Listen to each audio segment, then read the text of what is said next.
Nós estamos, inclusive, aqui com a professora da FGV de Direito do Rio de Janeiro, Maíra Fernandes. Professora, domingo de manhã, e a senhora aceitou aqui, gentilmente, essa conversa. Muito obrigada, viu, por estar ao vivo com a gente aqui na CNN. Bom dia, Elisa. É um prazer estar aqui com vocês na CNN.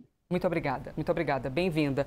Bom, de maneira geral, professora, a gente está aqui conectado com autorizações de visita, audiência de custódia, também a audiência que vai ocorrer amanhã no Supremo Tribunal Federal. Quero te ouvir, por favor, um pouquinho sobre cada coisa, mas vou começar então pelo que o Pedro Venceslau estava contando para a gente, sobre o vídeo da tornozeleira. Se isso, no olhar da senhora, configura um descumprimento de algo, visto que o pedido para que não fosse uma espetacularização, ele diz respeito exclusivamente à prisão e não exatamente à checagem da polícia da tornozeleira, mas expôs e muito o ex-presidente da República, pelo menos ali vocalmente, né, sonoramente. Quero ouvir a senhora sobre isso, por favor. Sim, eu concordo, Elisa, com a manifestação de que, olha, não é o ideal. Por que não é o ideal? Porque a recomendação do ministro Alexandre de Moraes é justamente de que isso seja feito com a maior discrição possível. E é assim que todo processo criminal deve ser feito, né? É claro que é importante que haja uma divulgação dos atos processuais, que a população consiga entender o que está acontecendo, afinal de contas, é um processo com repercussão nacional e com interesse, né, de toda a sociedade, mas com a maior discrição possível para os acusados. Mas eu não vejo aí uma ilegalidade ou um descumprimento da decisão, porque a decisão foi muito clara quanto à necessidade de discrição e de respeito ao ex-presidente no momento da prisão. É até curioso que uma decisão do Supremo Tribunal Federal traga essa necessidade de respeito, porque todos os presos deveriam ser presos com respeito, certo? E com discrição. Mas a decisão foi categórica nesse sentido, assim, reforçando a necessidade dessa discrição, porque, como vocês mesmos falaram agora há pouco, em outros episódios nós vimos pessoas, né, inclusive ex-governantes, ex-presidente, ex-governador,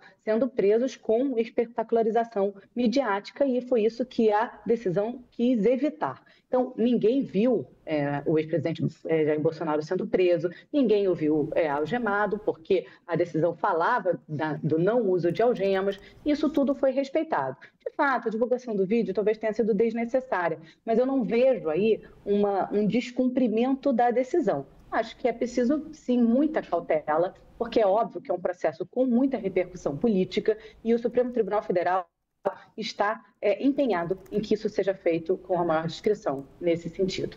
Por acaso, professora, o que nós vivemos anos atrás com a prisão à época ex-presidente, agora presidente novamente, Lula, de alguma maneira abriu um precedente ou pautou um pouco de referência? Porque naquela época a gente teve uma condição de uma espetacularização, inclusive dos agentes que participavam, né?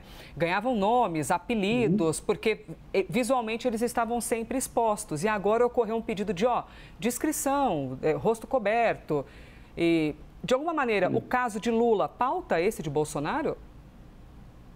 Sim, eu acho que são casos diferentes um pouco pelas acusações, tá? Mas nesse quesito espetacularização, de fato, a Lava Jato, ela teve uma intensa espetacularização midiática, né? Todos os atos eram divulgados enormemente, né? Todas as prisões aconteciam às 6 horas da manhã, com a imprensa filmando o momento da prisão, não só do ex-presidente Lula, mas de todas as pessoas. Vocês devem lembrar da cena da condução coercitiva também do ex-presidente. E, de fato, isso não é interessante num Estado democrático de direito, porque o processo penal, muito embora, repito, é claro, a gente tem que sempre respeitar o papel da imprensa, a imprensa tem que ser livre, tem que ter, né, total poder de divulgar os atos e tal, mas com muito respeito à imagem do acusado e a esse perigo da espetacularização. Então, da Lava Jato para cá, nós tivemos muitas decisões reconhecendo e até, honestamente, uma meia-culpa da própria imprensa. Eu vi vários veículos de comunicação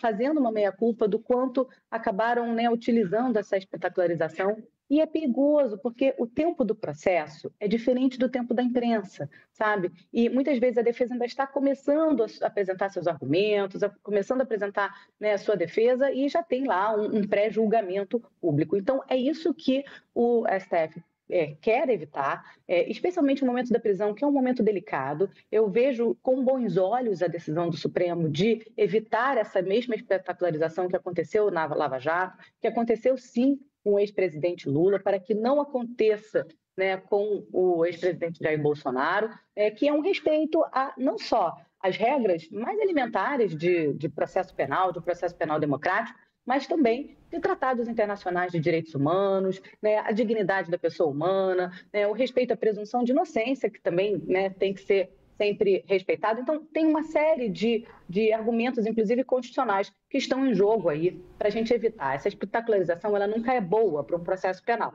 E é isso que o Supremo quer evitar. Isso não significa, em absoluto, que a imprensa não possa explicar à população como está explicando o que está acontecendo no processo, porque a população quer entender, né? Afinal de contas, o juridiquês é difícil e é por isso que eu estou aqui nesse domingo de manhã para tentar ajudar a entender o que está acontecendo nesse importante processo de tramitação do Supremo. Inclusive, professora, eu lhe peço a gentileza de, rapidamente eu vou a Brasília para a gente trazer aqui o Eli Jonas Maia. Já voltamos com a professora Maíra Fernandes. Eli Jonas Maia está com a gente porque tem movimentação na Superintendência da Polícia Federal. Nos conte, Eli Jonas, tem a ver com a audiência de custódia que começa daqui a pouco? Tem a ver com a equipe médica?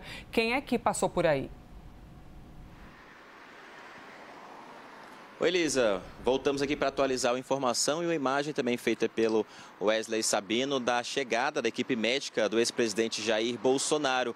Porque há uma informação importante de destacar que, como a Luísa Martins trouxe da autorização para a ex-primeira-dama Michele Bolsonaro visitar o ex-presidente Jair Bolsonaro, os médicos não precisam de autorização para visitar e acompanhar o ex-presidente Jair Bolsonaro. Então, temos a imagem da chegada do Cláudio Birolini, que é chefe da equipe médica do ex-presidente Bolsonaro, e também do Leandro Santini Echenique, os dois médicos que não precisam de autorização, que já estão na lista autorizada, tanto antes na prisão domiciliar do ex-presidente e agora também na prisão preventiva de Bolsonaro aqui na Superintendência da Polícia Federal, na Asa Sul de Brasília. Além desses dois médicos, também já entrou aqui na Polícia Federal há poucos minutos o advogado Daniel Tesser. Não é o advogado que deu entrevista ontem à imprensa aqui em frente à PF, o Paulo Cunha Bueno, é um outro advogado que faz parte da equipe de defesa do ex-presidente, que é o Daniel Tesser. Não se sabe se ele já está aqui para a audiência de custódia do ex-presidente marcada para o meio-dia, mas ele veio acompanhando a equipe médica, fez a orientação de como é a entrada aqui na Polícia Federal, na Superintendência, na parte da recepção, fez todo esse passo a passo para os médicos de Bolsonaro entrarem e acompanharem o ex-presidente, porque a gente lembra que esta semana, inclusive, no processo de recurso, no outro processo da condenação de 27 anos de prisão e 3 meses pela condenação no Supremo Tribunal Federal por conta do plano de golpe de Estado, segundo as autoridades, a defesa do ex-presidente pediu a prisão domiciliar, argumentando questões de saúde do ex-presidente. E na determinação da prisão preventiva, o ministro Alexandre de Moraes determinou aqui que o ex-presidente tenha 24 horas de atendimento médico sempre que for necessário. Então, a gente vê a imagem da chegada dos médicos, da equipe médica do ex-presidente Jair Bolsonaro. São médicos que acompanham já ele há muito tempo. A informação da Jussara Soares, que é uma equipe que já conhece o ex-presidente, já acompanha eles há um bom tempo. Inclusive, o Leandro Echenique já acompanha o ex-presidente desde 2018 e agora chega aqui também na Superintendência da Polícia Federal. Eles que vieram de São Paulo, desembarcaram aqui em Brasília para ver e acompanhar o ex-presidente nessa prisão preventiva antes da audiência de custódia. 1h05 antes dessa audiência de custódia, que o ex-presidente vai passar virtualmente, por videoconferência, com um juiz auxiliar do gabinete do ministro Alexandre de Moraes do Supremo Tribunal Federal. Assim que tiver uma nova movimentação ou a saída dos médicos, a gente vai tentar falar com eles para saber como é que está o estado de saúde, segundo a avaliação desses profissionais de saúde, e a gente traz aqui também todos os detalhes. Elisa? Jonas Maia conversando com a gente ao vivo, portanto, da Superintendência da Polícia Federal em Brasília, contando para a gente como deve ser essa audiência de custódia que começa daqui a pouco, daqui a 1h05. E eu vou aproveitar esse gancho para já compartilhar com a professora de Direito da FGV no Rio de Janeiro. Professora, desculpe a deselegância de interrompê-la, mas aqui a gente fica ao vivo é assim, né? A gente teve dia ao vivo com o Jonas Maia. Portanto, os médicos já chegaram à unidade da PF em Brasília e já tem audiência de custódia. Sobre a audiência de custódia, professora, então vai ocorrer esse entendimento de se as regras, as ordens para a prisão, se elas foram seguidas. E até me chama a atenção quando a senhora diz que é estranho que tenha de se checar se as regras foram seguidas, né? Porque o que se espera é que a regra seja seguida para todo mundo, né? Que qualquer cidadão, com qualquer cometimento de crime, que tenha de ser preso, que ele seja preso seguindo as regras. Sim, a audiência de custódia, Elisa, é um dos grandes avanços no país que respeita tratados internacionais de direitos humanos, dos quais o Brasil é signatário, e ela tem o objetivo, todos os presos passam por audiência de custódia, tá? Não é uma exclusividade do ex-presidente Jair Bolsonaro, todos os presos passam por uma audiência de custódia que tem o objetivo, né, regra geral, de analisar o momento da prisão e a necessidade também de manutenção da prisão preventiva, porque é preciso explicar, né, para quem ainda não entendeu, ele está sendo preso neste momento, não em cumprimento da sentença que ele foi condenado na ação principal, mas sim naquele outro processo que ele responde com o filho, Eduardo Bolsonaro, e que ele está sendo acusado de coação no curso do processo. Então, essa prisão é que a gente chama de prisão preventiva, porque não tem sentença ainda neste processo. Neste processo, só para rememorar, porque é importante, são muitos atos, foram primeiro aplicadas medidas cautelares alternativas à prisão, depois o STF entendeu que foram descumpridas e aí transformou numa prisão domiciliar e aí agora essa prisão preventiva por conta especialmente de 3 argumentos principais. A tentativa de burlar, né, de danificar, de quebrar, de tirar a tornozeleira, com um ferro quente e a convocação a uma vigília que, segundo o STF, poderia causar ali uma confusão, uma dificuldade de acesso à polícia, uma dificuldade de acesso das autoridades. E o terceiro argumento é essa proximidade das embaixadas, ele poderia fugir ali para as embaixadas. Então, uma sucessão de argumentos. Tem um outro argumento com o qual eu não concordo muito, que é o de que outras pessoas do processo já fugiram, né, do país, né, como tentativa de burlar o cumprimento da lei. Essa eu não concordo muito porque eu acho que cada caso é um caso e não deveria ser utilizada como argumento para o ex-presidente. Mas o fato é que a decisão entendeu por prender preventivamente.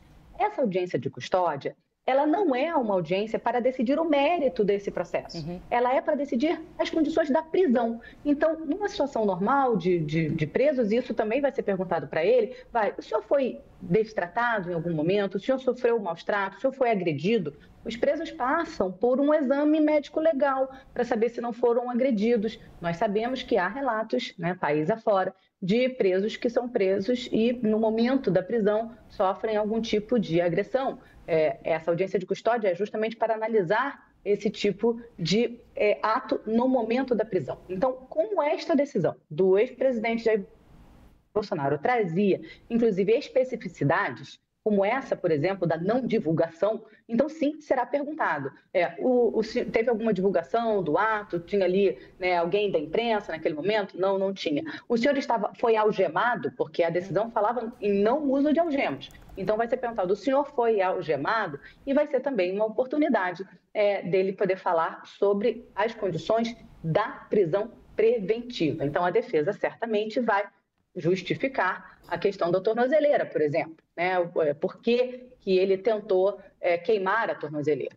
E é claro, esses argumentos poderão ser analisados. Mas é importante explicar que todos os presos passam por audiência de custódia.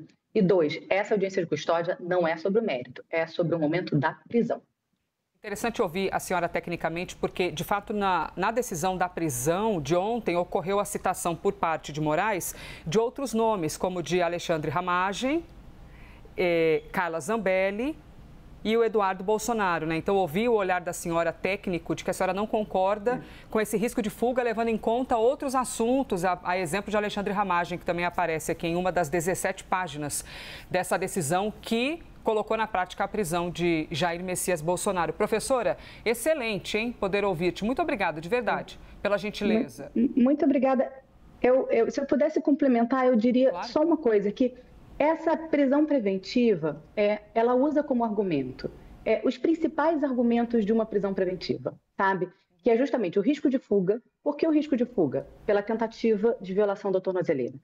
De modo geral, presos em todo o país são pessoas que cumprem pena em tornozeleira, são presas muitas vezes porque o sinal ficou ruim, sabe? Qualquer não comunicação ali da tornozeleira muitas vezes já gera uma prisão. Então, quando a polícia viu que a tornozeleira não estava emitindo sinais, não tinha justificativa para aquilo, e agora, identificando-se uma tentativa de violação da tornozeleira, com um relatório da Polícia Federal que precisamos também analisar, essa tentativa de fuga por cumprimento da tornozeleira é, via de regra, uma causa de prisão preventiva. Tá? O segundo argumento é a de perturbação da ordem pública. Esse é um argumento normalmente muito vago, né, que as prisões preventivas, de modo geral, são decretadas com esse argumento e que muitas vezes a gente não consegue mensurar. Para esse argumento, o STF entendeu esse conjunto da obra em que essa multidão na porta da casa, a dificuldade, né, de acesso da polícia. E aí, nesse conjunto de argumentos, entra a questão de que outras pessoas já fugiram e que ele já tinha antes procurado embaixadas, que tem toda essa comunicação com os Estados Unidos, o filho lá nos Estados Unidos. Então, a decisão traz um conjunto de argumentos. Esse da fuga de outras pessoas politicamente ligadas ao ex-presidente Jair Bolsonaro, ele é um elemento só, né, que eu acho que é o menos forte, né, diante desse conjunto. Sem dúvida, o elemento mais forte para justificar a prisão é a tentativa de violação da tornozeleira, que é o elemento sobre o qual a defesa vai ter que se debruçar para conseguir uma justificativa. Pois é, e o vídeo, justamente em debate, né, expõe bastante isso, né, essa tentativa de rompimento. Professora de Direito da FGV no Rio de Janeiro, Maíra Fernandes. Obrigada, professora. Bom domingo. Muito obrigada, bom domingo.